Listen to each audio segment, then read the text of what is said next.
chúc tôn Chúa anh là đấng vô song. Maranatha, lời nguyện thiết tha, cầu xin kính đến Giêsu.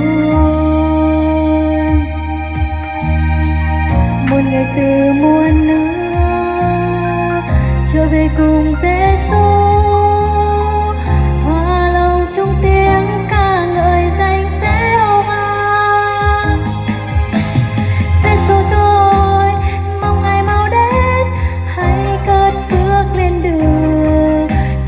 Khắp thế giới về tình yêu Chúa đã chết thay cho tội nhân. Giêsu cho ta danh Ngài vinh hiển, thế giới sẽ tôn thờ.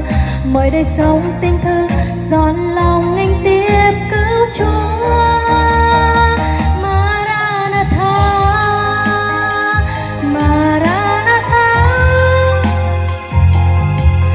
xin kiếp đến Chúa.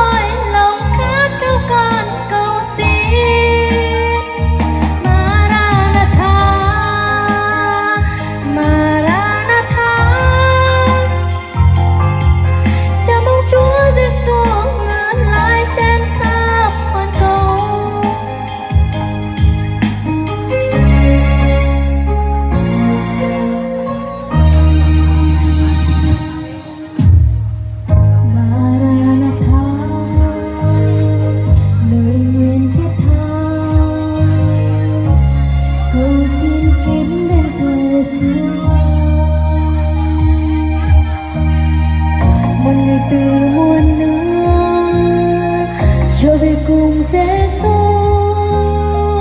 hòa lòng chung tiếng ca ngợi danh Giê-hô-va.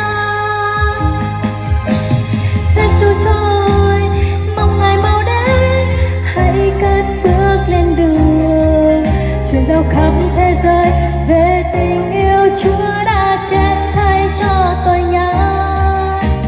Giêsu Chúa ta vinh hiển, thế giới sẽ tôn thờ. Mọi đời sống tinh thư dọn lòng